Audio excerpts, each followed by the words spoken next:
Bienvenidos al sentido de la fe.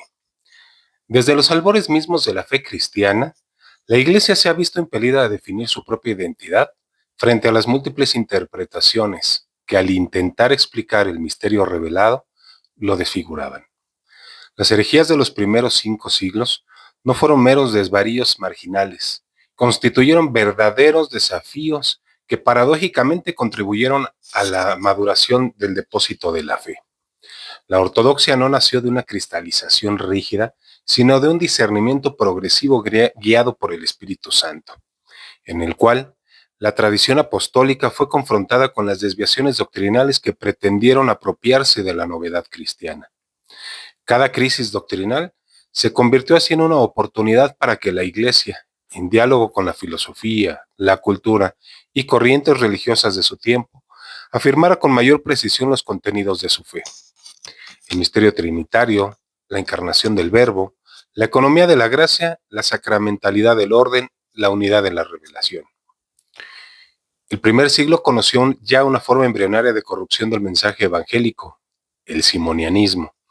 En la figura de Simón el Mago, mencionado en los Hechos de los Apóstoles 8, versículos del 9 al 24, se manifestó la tentación de reducir la acción del Espíritu Santo a una técnica de poder, la compraventa de los dones sagrados, transformada la gracia en mercancía y el misterio en magia. San Pedro lo reprendió con severidad. No tienes parte ni suerte en este asunto porque tu corazón no es recto ante Dios. En esta denuncia se encuentra el germen del principio sacramental que siglos después se expresará como ex opere operato. La eficacia del sacramento proviene de Cristo mismo y no de la manipulación o de la santidad humana. La Iglesia, al rechazar la superstición y la compra de lo sagrado, preservó la santidad del Sacramentum Ordinis y afirmó que la mediación sacerdotal participa del único sacerdocio de Cristo, Pontifex Maxim Secundum Ordinem Melquisedec, el sumo sacerdote, según el orden de Melquisedec, no como poder de dominio, sino como servicio ministerial. Casi simultáneamente en las comunidades judeocristianas surgió el ebionismo. Sus adeptos, los ebionim o pobres, sostenían que Jesús era un profeta humano adoptado por Dios y que la salvación dependía de la observancia estricta de la Torá. Negaban la seotés del verbo, rehusando aceptar la encarnación como sarx egéneto, Juan 1:14. Frente a ellos, la Iglesia reafirmó el núcleo del querigma. Cristo es el Hijo Eterno, consustancialis pater. San Ignacio de Antioquía, camino al martirio, escribía a los Efesios: hay un solo médico, carnal y espiritual, y engendrado, no creado. Dios hecho hombre, vida verdadera en la muerte. De esa confesión nacería más tarde la formulación dogmática del concilio de Éfeso y Calcedonia. El ebionismo, al pretender conservar la ley, perdió el sentido de la gracia y redujo la economía de la salvación a un moralismo judío. La Iglesia comprendió así que la lex nova no era simple perfeccionamiento legal, sino el don del Espíritu que diviniza. En el siglo II, la crisis alcanzó una complejidad sin precedentes con el gnosticismo. Diversas escuelas, valentinianos, sofitas, setianos, compartían la convicción de que la salvación provenía de una gnosis secreta revelada a los iniciados. El mundo material era obra de un demiurgo inferior y el verdadero Dios permanecía incognoscible. En los valentinianos, el cosmos surgía de una caída del pleroma. Para los sofitas, la serpiente del Génesis era símbolo de la sabiduría que libera. Los setianos atribuían a Set una revelación precristiana de la redención. Frente a este sincretismo helénico oriental, los padres de la Iglesia, especialmente San Irineo de León, en su Adversus Hereses, respondieron con la teología de la creación y de la historia. No hay otro Dios fuera del que hizo el cielo y la tierra, afirma Ireneo. La materia es buena porque proviene de la bondad del Creador, y la economía de la salvación revela una continuidad entre el Antiguo y el Nuevo Testamento.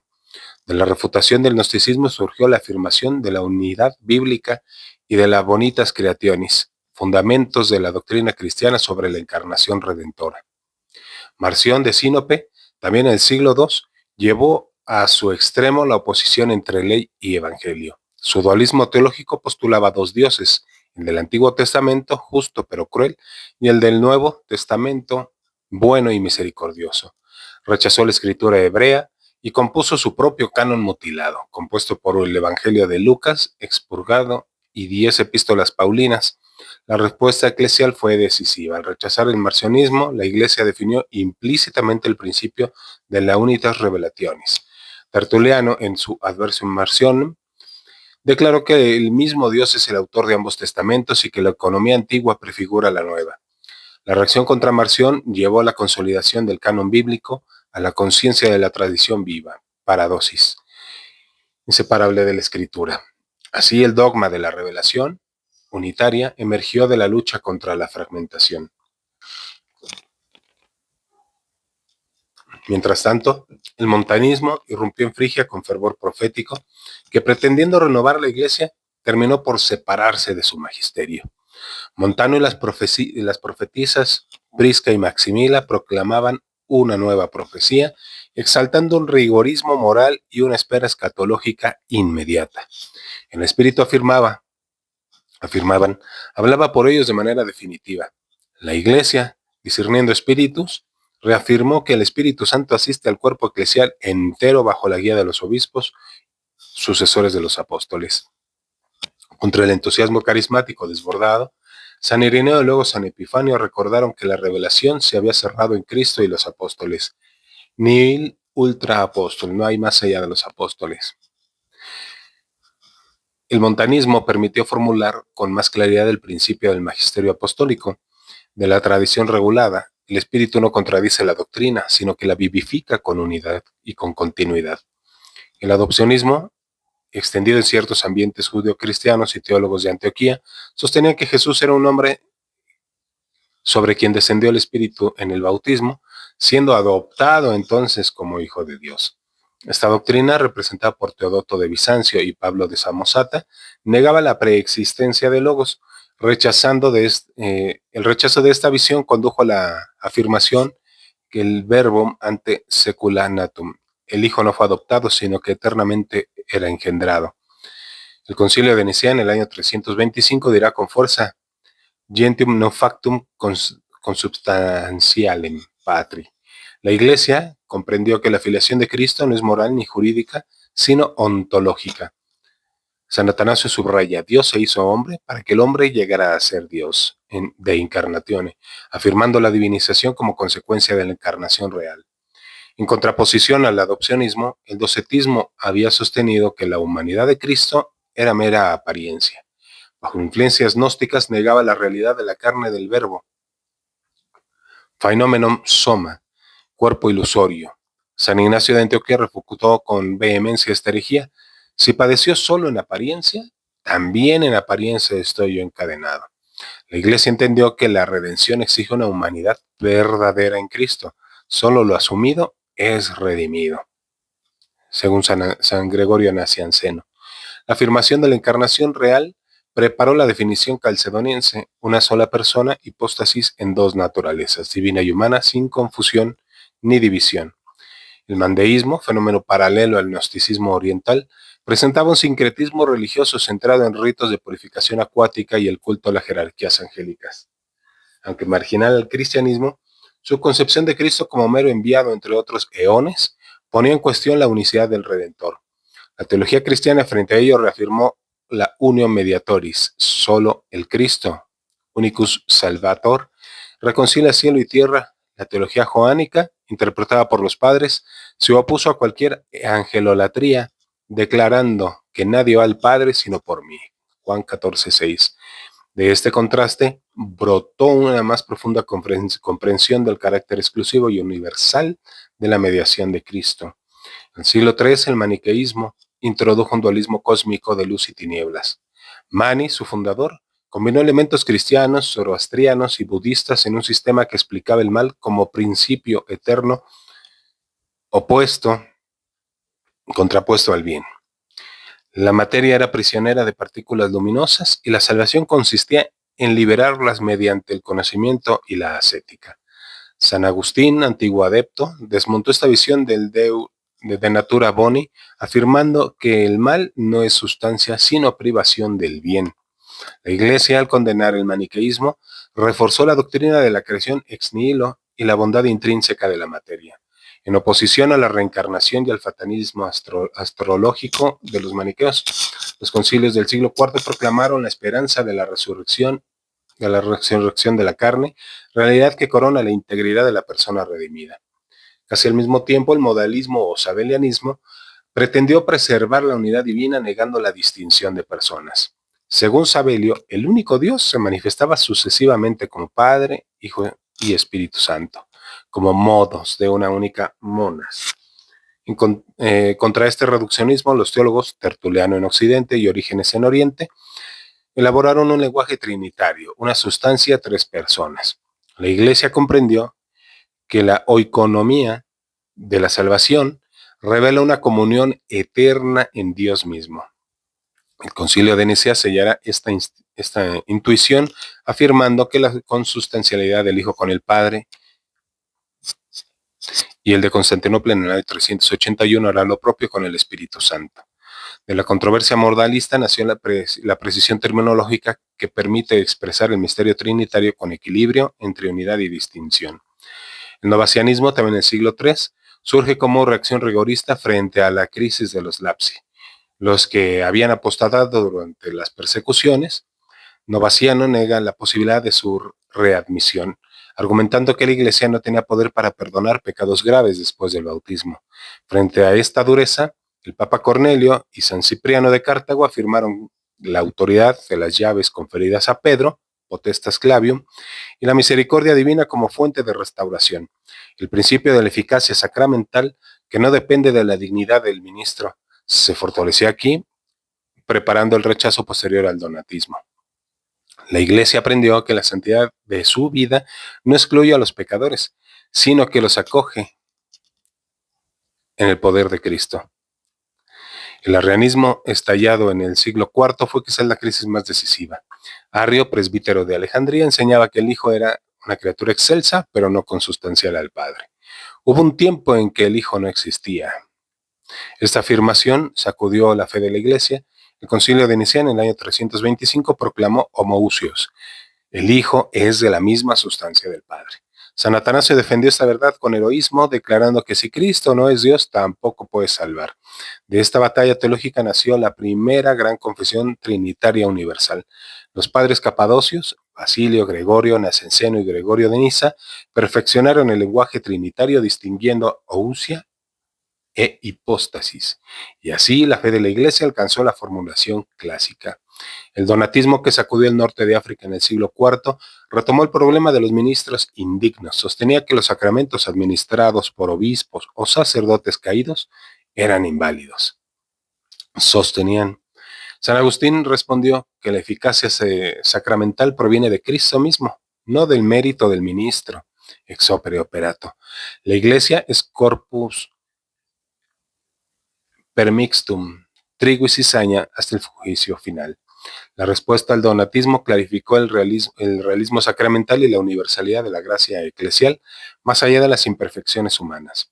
El priscilianismo, movimiento ascético esotérico, surgió en Hispania, combinaba austeridad extrema, dualismo moral y especulaciones astrológicas. Condenado en el Concilio de Treveris, 385, mostró el peligro del sincretismo entre espiritualidad cristiana y cosmología mágica. La Iglesia defendió la libertad cristiana frente al determinismo astrológico y reafirmó que la ascesis auténtica nace de la gracia, no de la negación de la creación. San Ambrosio subrayó que el cuerpo no es enemigo sino instrumento del espíritu. De este conflicto emergió una comprensión más equilibrada de la vida ascética como participación en la libertad de los hijos de Dios. El pelagianismo, en el siglo V, fue quizás la herejía más sutil de Occidente latino. Pelagio, monje británico, negaba el pecado original y sostenía que la voluntad humana podía alcanzar la santidad sin ayuda interior de la gracia. San Agustín respondió en su De Gratia Christi et Peccato Originali: la libertad humana está herida y necesita la gracia preveniens. El Concilio de Cartago, en 418, condenó la doctrina pelagiana y proclamó que sin la gracia de Dios nada puede el hombre. De esta controversia surgió la doctrina de la gracia eficaz y la necesidad absoluta del auxilio divino para la salvación. El nestorianismo, promovido por Nestorio, patriarca de Constantinopla, dividía en Cristo dos sujetos, el Verbo y el hombre Jesús, ¿no? El Cristo de la religión y el Cristo histórico. Desde ahí empieza.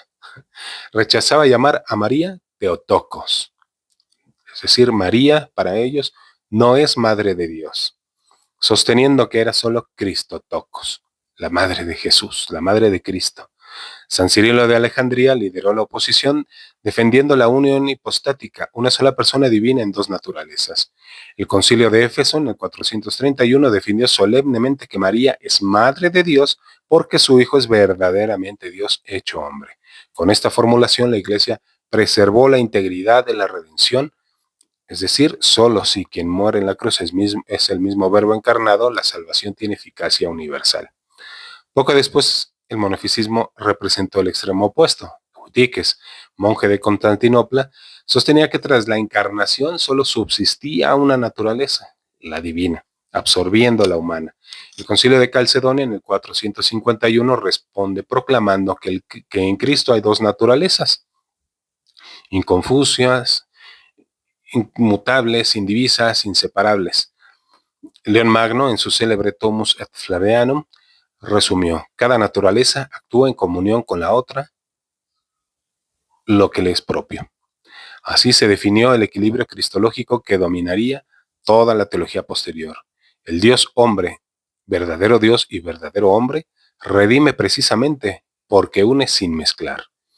Finalmente, el semipelagianismo, surgido en la Galia meridional, intentó suavizar la doctrina agustiniana de la gracia, afirmando que la iniciativa de la fe podía provenir del esfuerzo humano y que la gracia intervenía solamente posteriormente. El Concilio de Orange en el año 529 reafirmó que incluso el comienzo de la fe es un don gratuito de Dios. Initium fidei est ad Deo. La primacía de la gracia quedó así asegurada frente a todo intento de autosalvación. Esta controversia nacía de la síntesis soteriológica que marcaría la teología occidental. Libertad humana sí, pero subordinada al don preveniente de la misericordia divina. Con el cierre del siglo V, la Iglesia había atravesado un proceso de clarificación doctrinal sin parangón. Cada error, al ser refutado, obligó a reformular con mayor precisión la verdad revelada. Del simonianismo al semipelagianismo, la historia de las herejías es también la historia de la autoconciencia eclesial, de la comprensión del misterio de la Trinidad, de la encarnación, de la gracia. San Vicente de Lerins lo expresaría magistralmente en su Comunitorium: Crescat igitur multum et vehementer, sed in suo dumaxter genere. Así creció la fe, no cambiando de contenido, sino desarrollando su propia comprensión. Lo creído por todos, creído siempre. En retrospectiva, puede afirmarse que la teología de los primeros 5 siglos fue una teología de combate, defensa de la verdad mediante la razón iluminada por la fe. Las herejías no fueron simples desviaciones históricas, sino espejos que revelaron las posibles deformaciones del misterio cristiano. De su confrontación nació la estructura dogmática que sostiene la fe de la Iglesia: la confesión trinitaria, el realismo de la encarnación, la sacramentalidad eclesial y la primacía de la gracia. Así, el recorrido desde Simón el Mago hasta los monjes de Marsella testimonia que el Espíritu no abandona a la Iglesia, sino que la guía hacia la verdad completa, in hominem veritatem, haciendo de su historia una pedagogía de la fidelidad. Muchas gracias por llegar hasta aquí. Que Dios nos bendiga y la Santísima Virgen de Guadalupe interceda por todos nosotros.